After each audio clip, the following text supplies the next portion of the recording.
In an op-ed in Newsweek, former US Republican presidential candidate Nikki Haley argues that to counter China, the United States must rebuild its relationship with India. She says Trump is right to target India's massive Russian oil purchases, but India must be treated like the prized, free and democratic partner that it is, not an adversary like China, which has thus far avoided sanctions for its Russian oil purchases, despite being one of Moscow's largest customers. In the past few weeks, Trump has penalized India, but not China, for buying Russian oil, though Beijing purchases a lot more than Delhi.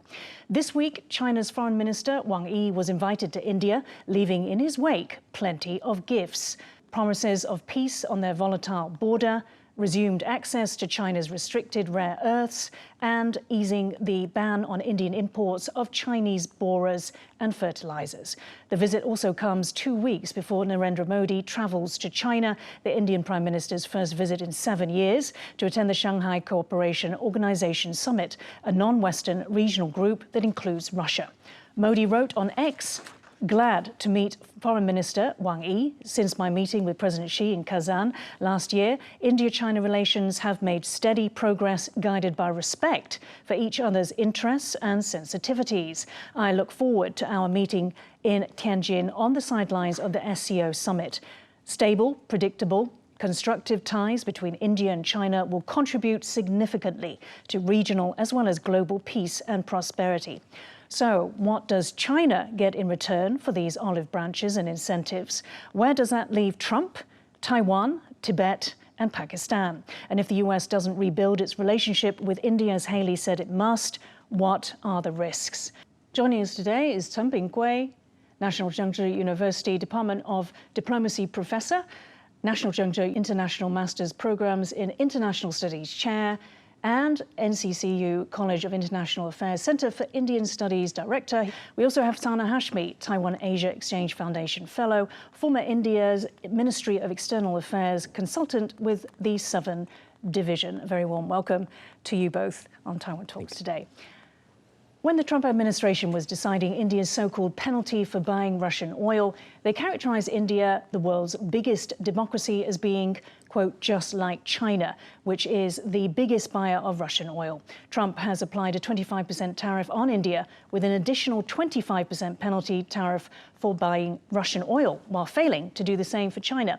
India's overall US tariff currently stands at 50%, while China's tariff was delayed by 90 days from the start of August, pending ongoing negotiations. Professor Chen, let me ask you, so we've had Wang Yi's visit this week to India. Is it clear now that US trade pressure has brought the two of them closer together? I think so. Well, India and China has already started reconciliation since the beginning of the year. So we know the relations between India and China is getting better. But Wang Yi's sudden visit suggests that the US tariff coercion just make India and China to get closer and faster than we expected. Yeah. Sana, I mean, if there hadn't been this souring of relations, as if we can call it that, between the US and India, do you think that India would have got the wins that it got and Wang Yi got this sort of reception that he got without that? Yeah, I think in my view, as Professor Chan also mentioned, that the reconciliation was already happening, in fact, been happening for the past couple of years. But it is, what Trump has been doing is absolutely complicating the situation. And it was, I would say that it's not a primary factor, but it's absolutely accelerating the process. And what I feel that China has also been extending olive branch to India for a long time. But now it is taking advantage of this US-India rift. And if we have to name one winner, that's absolutely China. India is just responding to the geopolitical changes. And I think in India's view, in India's perception, India doesn't really want to have any differences, difficulties in its relationship with the US. But of course, the red carpet that you are seeing in Moscow and Beijing is absolutely, it's definitely because of the US. Right. Professor Chen, and interesting, there was a huge emphasis on the language from both sides. Right. Stability, predictability, a steady progress, trends. You know, was this very much pointed towards, you know, the unpredictability of the Trump administration? I do believe that predictability is the key here, because if you review what happened since 2020, the India-China conflict was unexpected, actually. So it was not something that New Delhi expected.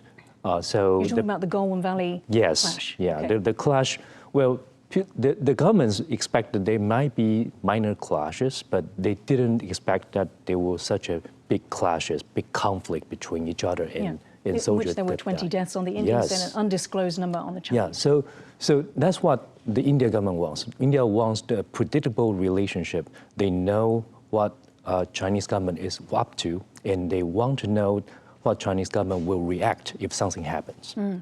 Sana, digging down a little bit deeper with this predictability on the Chinese side, the statement from Narendra Modi on Twitter, and he talked about respect for both sides' interests and sensitivities.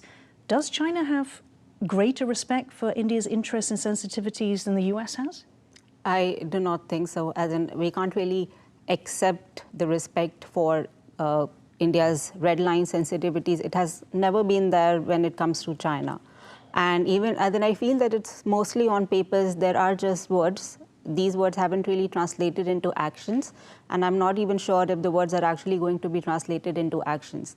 And if we just look at Wang Yi's visit, he came to India, and this visit, I would say that, of course, it's getting a lot of attention because what has happened between India and the US, and also Modi is visiting China after 2017. But after Wang Yi visited India, he went to Kabul to have a trilateral dialogue with Afghanistan and Pakistan foreign minister, and now he's in Islamabad. So I think nothing has changed on ground. The fundamental core issues are still very much there, and I don't really see any big, huge change in this aspect. So on that, Professor, what will India be asking China to do in terms of its sensitivities relating and interests relating to Pakistan? Yeah, usually it is related to two things. First, the rivalry with Pakistan. This is focusing on the counterterrorism stuff. And Wang Yi and Jaishankar talk about this in this trip. But if you look at the Wang Yi's statement, then the statement issued by the Chinese Foreign Ministry, you can see that they only suggest that they don't support terrorism in general. They did not point out the state-directed or state-sponsored terrorism. That is India's concern. So I think India did not get exactly what it wants in this meeting, but it gets something. At least that Wang Yi say something that India wants. And perhaps it underlines the limitations, isn't it, of this normalization of ties. It's the question of whether the friend of India's enemy can be India's friend. And when it comes to India's access to rare earths, Economic Times is reporting that shipments of these materials are already underway. China monopolizes the processing and supply of rare earth materials and has restricted the export of them globally, though some exceptions have been made. For example, for the US through trade negotiations. The Hindustan Times reports that China had blocked Indian exports of rare earths, fertilizer and tunnel boring machines for about a year.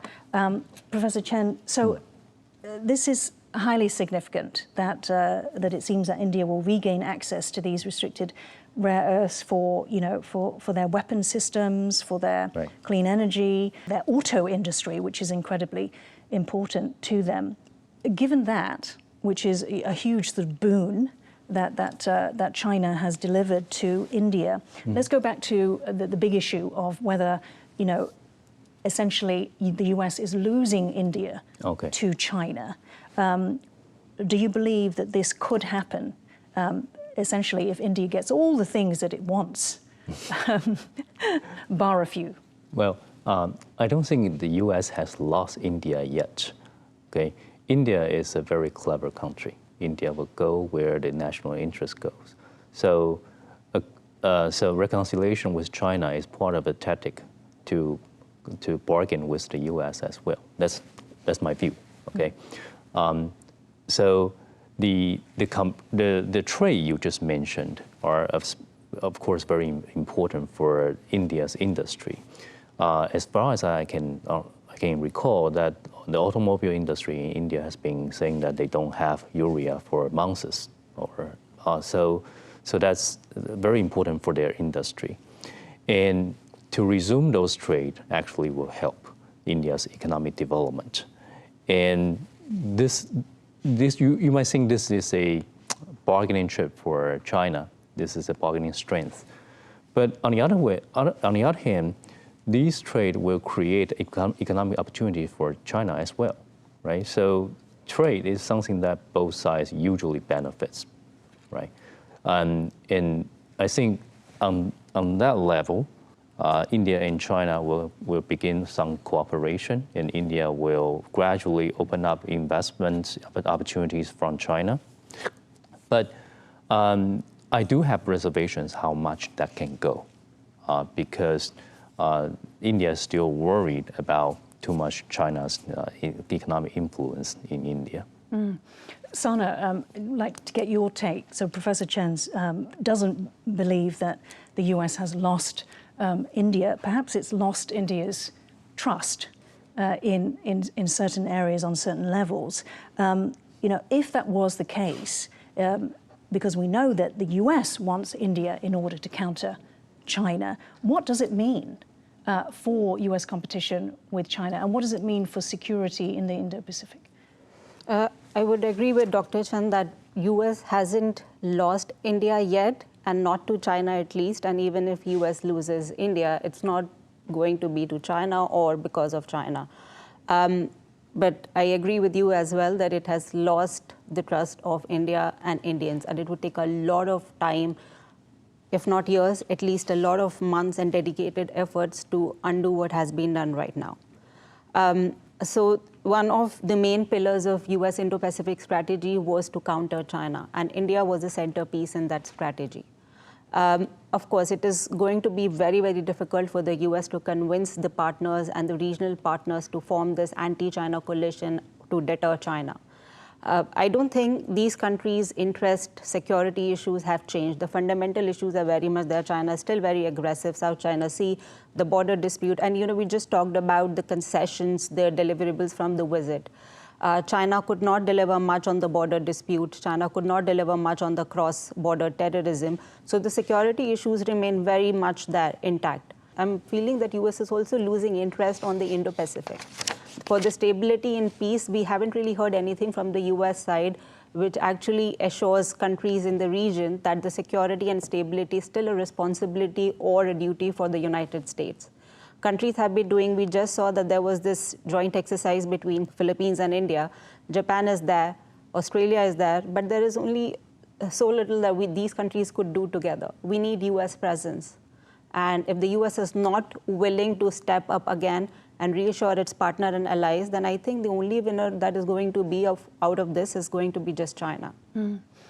Professor Chen, I mean, the solution to this would be for China to stop its expansionist and aggressive attitudes, and that perhaps it would win friends that way. Modi is going to visit Xi, probably have a bilateral meeting with him in Tianjin on the sidelines of the SCO. Do you expect that China will be offering more olive branches that Xi will do this? Well, I would say yes, because China typically wants a very successful and productive meeting when it hosts the meeting. So as you can see, Wang visited India to pave the way to Tianjin summit. So the Chinese government really take this seriously, and they want to bring India to the table. And if you want to bring India to the table, you need to bring some benefit with you. So I do think that there will be some agreement. Do you want to hazard a guess what that might be, or in which area? Well, I think it would be economic ones. I think it would be like procurement contracts or something. Now, on the topic of interests and sensitivities, let's move on to Taiwan. The Chinese Foreign Ministry misquoted India's External Affairs Minister S. Jaishankar as agreeing with China's position that, quote, Taiwan is part of China, during talks with his Chinese counterpart Wang Yi. Now, India on Tuesday responded to the Chinese statement with its own, saying this. The Chinese side raised the issue of Taiwan. The Indian side underlined that there was no change in its position on this issue. Pointed out that, like the rest of the world, India has a relationship with Taiwan that focuses on economic, technological and cultural ties, and that this would continue. The Indian side noted that China also cooperates with Taiwan in these very domains. in your view, what was the aim of this misquotation by the Chinese Foreign Ministry? I think there were a number of reasons why China did this. First of all, I would like to say that China has done this multiple times, perhaps not with India, with other countries. I think there were a number of reasons. And first reason was, of course, the US-India rift, and now perhaps they're taking advantage of that. Second, and I think there's this unease with respect to India's growing ties with Taiwan, and for the past several years, how India has been vocal about Taiwan. And the third reason is, I feel that recently, Marcos, Filipino president, was in India, and he talked about how Philippines could be drawn into this Taiwan contingency. So he talked about this on an Indian soil. So perhaps that was the thing, that now we have to talk about Taiwan on the Indian soil. But I think one of the most important reasons would be that perhaps this was a way to get back the reference to One China policy into the official statement, into the joint statement, perhaps eventually. But I think that it was just a way of telling domestic audience, or also people in Taiwan, that India is back on the One China policy, which is absolutely not true at all. That was not even misquotation. I thought that that was manipulation. Right. And Professor Chen, Taiwan's ministry has come out and said that, that it was a deliberate fabrication, right, disregard for facts on the Chinese side, and also, most importantly, misleading the international community. What did you make of India's response? It didn't directly address this issue of whether Taiwan is part of China. I think India so far has been accommodating the Chinese position, even though Chinese misquote Jaishankar's words, right? As Shana said, this happened a lot. If you look at the Chinese readout in the original Chinese text, you can see the discrepancy between different sentences. Like the sentence, Taiwan is part of China, is like putting in out of nowhere. It was talking about bilateral relationship, and suddenly Taiwan is part of China. So it is not consistent. So it's not something that Jaishankar would say to Wang Yi, right? But the problem here. When you said that India is accommodating China, it didn't say that, as Sana pointed out, it didn't say that we acknowledge that you think that Taiwan is part of China. Right. It didn't say anything like that, did it? That's what I want to say next. So if India really want to deny it, at least they can send officials or speakers of the foreign ministry to deny this quote, right? They didn't. But it was on the External Affairs Ministry website as a statement. There's a statement about what Jaishankar said. Yeah, what I just read out. If I may add to that. This has been India's policy that wherever there is a sensitive issue, be it Taiwan, be it any other country, unless and until it becomes urgent, Indian Foreign Ministry doesn't really, they just tell this to sources. This is one of the main policies of India. But in this statement, as you mentioned in this statement, that they specifically had to come out with statements. So I feel that India has, whenever it comes to One China policy, even though it used to adhere to the One China policy till 2008, Taiwan was never ever a part of India's acknowledgement, acceptance, or recognition of whatever One China policy. So there was always this ambiguity. And I feel the statement that they had to come out on Taiwan was very much that Taiwan is an important economic and technological partner for India. And if China could cooperate with Taiwan, so are other countries are also eligible, and they should also cooperate. Yeah, I mean, Professor Chen, I actually thought it was quite clever what the Indian response did. Yes. It pointed out, it skipped it, but it basically said, we maintain diplomatic relations with Taiwan, right? And you're doing the same thing. So if we really did believe that Taiwan was part of China, we wouldn't be dealing with Taiwan, right? Do you agree with that? Or? So I think the statement just made it very clear that the India government can do whatever they are doing right now to keep enhancing relations with Taiwan in every ground. However, it should not touch upon the sensitive political issue and sovereignty issue. Now to Tibet. Xi Jinping has visited Tibet to mark the 60th anniversary of its founding as a Chinese autonomous region, stressing that, quote, to govern, stabilize and develop Tibet, the first priority is to maintain political stability, social stability, ethnic unity and religious harmony. Accompanying him was top CCP ideologue Wang, who has responsibility for the PRC's United Front policy portfolio. When she talks about stability, ethnic unity, religious harmony. What does this mean in terms of Tibet's cultural and religious autonomy, which is what it should be getting as an autonomous region? I think it has long been established that there's hardly any autonomy in Tibet, and specifically how his visits to Tibet has increased. And recently we also saw the biggest dams on Yarlung Sangpo. So I do feel that it's just about consolidating more and more its claim on Tibet, and then make it a place where there is hardly any Tibet religion or culture. It's all Hanization, it's all CCP that we see in Tibet now. Professor Chen, the addition of Wang Huning's presence, what did that contribute? I think it contributes how much the high up in CCP really pay attention to Tibet right now. I think this is related to what Dalai Lama said about his secession. His secession plan really rattled Beijing and makes Beijing want to put attention on Tibet. Otherwise, we haven't seen so many attention on Tibet's governance for many years. But all of a sudden, the CCP members try to pay attention to Tibet. I think this is pretty extraordinary. And Sana, India sympathizes with Tibet, with the Dalai Lama, who fled in 1959 from Mao's troops and has made India his home. What is India's position on Tibet's autonomy and its future? As we heard, the Dalai Lama is now 90 years old, and China wishes to select or control the selection of the next Dalai Lama. What happens if the Dalai Lama says that his successor is a child that is born in India?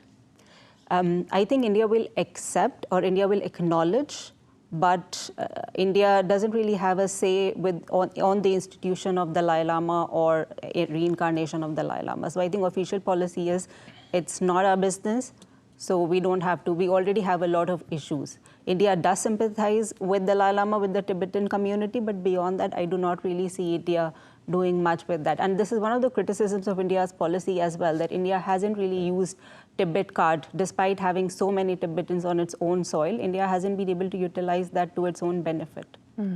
Now, she also said China's mega hydropower project must be pursued, quote, vigorously as part of China's environmental goals. During Wang Yi's visit, India's External Affairs Minister S. Jaishankar underlined India's concerns with regard to the mega dam construction being undertaken by China in the lower reaches of the Yarlung Tsangpo or Brahmaputra River, which India says will have implications for lower riparian states. India strongly underlined the need for utmost transparency in this regard. Professor Chen, again, how does transparency improve the situation of China potentially weaponizing water? And again, how big a tension is this in their relationship? Well, let me just clarify here. The chance for China to weaponize their water source is pretty limited because of the geography, because of the rainfall of the Brahmaputra River. So the source of the water doesn't come entirely from upstream. So the chance of weaponizing it could be limited. However, the damage to the ecosystem in the local area, in the mountain area, would be difficult to estimate. That's what India is concerned about. But I don't expect that China will respond to India's concern. Sana, do you agree with that assessment? It's actually the environmental damage which then causes the implications for the lower riparian states, or is there an element of weaponizing water?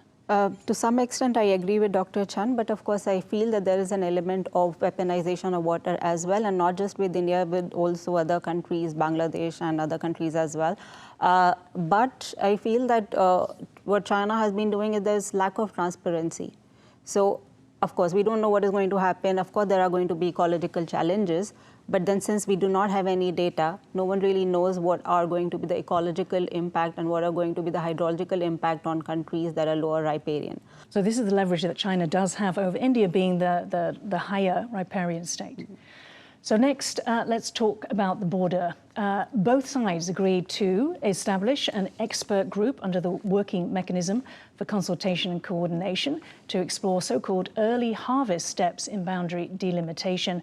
Professor Chen, what do you make of these steps? Can they help to keep the peace when there is the underlying issue of China essentially wanted to take more land through salami slicing? It is very hard to make prediction right now because nothing hasn't been done. Nothing has been done yet. So we can only estimate that so far both countries have the intention, have the sincerity to reach agreement and try to cool down the situation. So there is a chance that this might be an institutionalized coordination, like a conflict resolution mechanism for India and China. That doesn't prevent conflicts from happening along the border, but when it happens, both sides have the sincerity to sit down and discuss it and de-escalate. I think that will be the most important thing. This is not something that's new. We have a number of mechanisms, confidence-building measures between India and China, and that was one of the criticisms that Jaishankar actually said when Galwan clashes happened, that China has been violating the confidence-building measures. So special representative talks since 2003, agreements since 1990s. But my point is that it's all intentional. It's not a miscalculation. On the India-China border, the standoffs had been very, very intentional with a motive. So I don't think in such a situation, such working mechanisms, confidence-building measures actually help. It's actually useless. So it's just crowding the list, I would say. We're going to have to wrap it up there. Thank you so much, Sunbin Gui and Sana Hashmi, for joining Taiwan Talks. If you liked our show, please search for us on YouTube, give us a thumbs up and hit subscribe to our channel. Thank you for watching the show today. Stay safe and see you next time.